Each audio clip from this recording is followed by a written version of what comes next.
to the Edifice of Trust podcast. The Edifice of Trust podcast is a thoughtful discussion of today's current events from the perspective of America's founding principles. Welcome. From heart-pumping music to head-thumping commentary. The disappearance of Jamal Khashoggi from the Saudi consulate in Istanbul and the ultimate confession to his murder by Saudi government operatives has created an international crisis for the United States. But President Trump's feeble and unprincipled response deepened the crisis and further tarnished America's international reputation. Saudi Arabia's silence on the matter for 2 weeks following Mr. Khashoggi's disappearance was damning, and its threat to increase the price of oil to $200 a barrel if the United States imposed sanctions was sanctimonious bluster. They ultimately confessed that he was killed. However, their insistence that Khashoggi's death was the result of his resistance and not the result of a planned assassination has been wilting under mounting evidence. We are accustomed to this type of rant from the Putins, Kims, and Xis of the world, but coming from a purported friend and ally is disheartening. We cannot expect a Muslim monarchy to share all our American values, but we must demand that they respect us and the international order and rule of law that we created to guide international relations. Of course, America itself has not always followed these principles, but our international stature was tarnished because of these aberrations, and deservedly so. The U.S. installed the infamous Somoza regime in Nicaragua and backed it for over 40 years. The U.S. supported Ferdinand Marcos of the Philippines, who had his rival Benigno Aquino assassinated. We supported General Augusto Pinochet in the overthrow of the democratically elected government of Salvador Allende and his ultimate murder. President Roosevelt is often credited for having said that Somoza was, quote, a son of a bitch, but he is our son of a bitch, unquote. The United States has supported a lot of really bad guys who have murdered their opponents and many others of their citizens. So why should Saudi King Salman and his son, Mohammed bin Salman, better known as MBS, be any different? For one thing, they did it on foreign soil. They did a really bad job of it, and they lied about it. Well, that's 3 things, but it adds up to a major cock-up and desperate cover-up, and we all know that the cover-up is worse than the crime, because it actually proves your culpability. Another thing, we have placed sanctions on Vladimir Putin and Kim Jong-il for doing the very same things, and proclaimed how evil these men are. President Trump threatened sanctions if the facts revealed their involvement in Mr. Khashoggi's murder, which he described as terrible and disgusting. But he hesitated to block a proposed $100 billion arms deal with the Desert Kingdom that has staunchly backed President Trump's hardline with Iran. The president felt that blocking such a deal would hurt American arms dealers and their workers.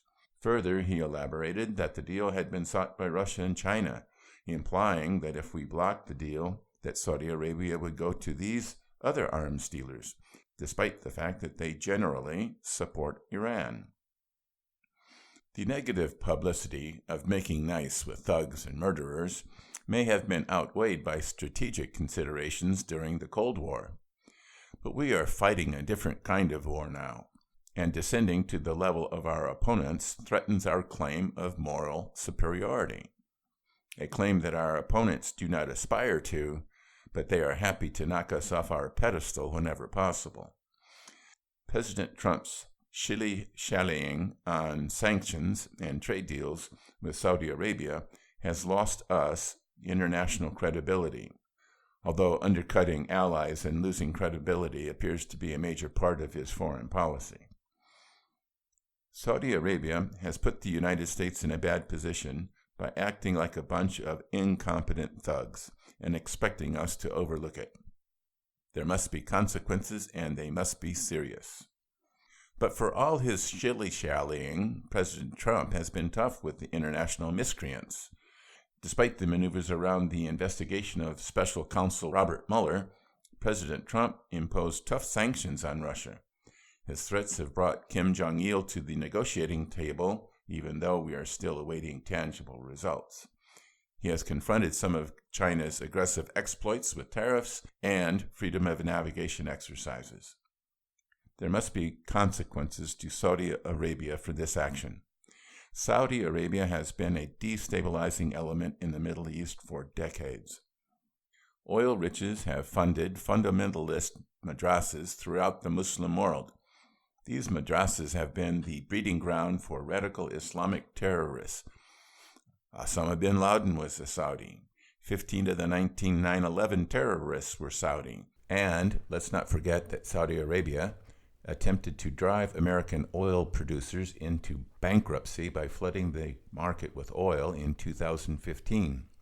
But American oil producers not only survived with prices at $40 per barrel, which parenthetically is now the floor for oil prices because many OPEC members cannot survive at lower prices. They thrived at $70 a barrel and made America energy independent.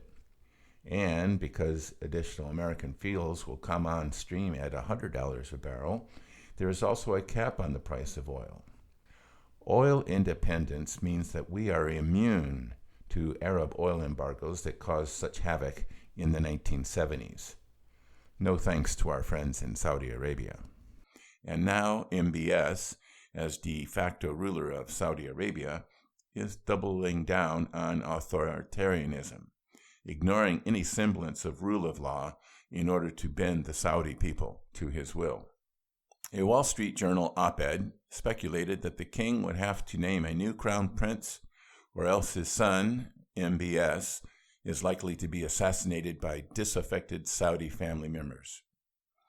Now is the time for America to make its presence known.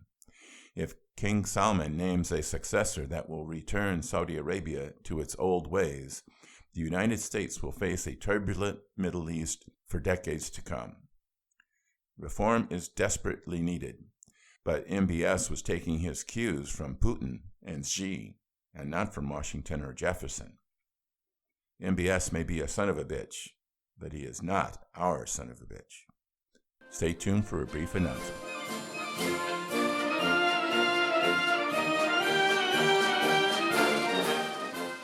Don't forget, my latest book, 2017, A Trumpian Year in Review, is now available in paperback and ebook versions on Amazon, Barnes & Noble, and iBooks.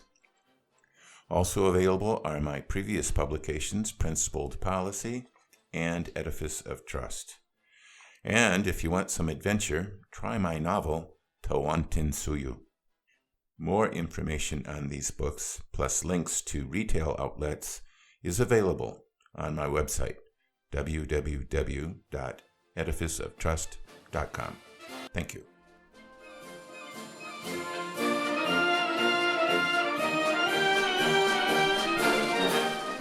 Welcome back. The facts regarding the Khashoggi case are evolving rapidly, and breaking news may soon make this podcast seem obsolete. But we will be placed in this position or a similar one in the future. Authoritarianism is on the rise. This is, in part, a consequence of President Trump's America First policies. Taking expedient shortcuts and bullying allies and trading partners does not build a cohesive international community. There are other factors driving the world toward populism and authoritarianism. China and Russia and others will try and take advantage of this by subverting and corrupting leaders around the world. China's Belt and Road Initiative has already entrapped Pakistan, which cannot pay back all the infrastructure loans from Chinese banks that have provided little benefit to the economy. President Trump's America First policies play into these nefarious strategies even while he challenges our opponents on other fronts. President Trump needs to develop a foreign policy based on American principles and Western values. Otherwise, America first will lead us into more and more reprehensible scandals with tin-horn dictators around the globe. Thank you.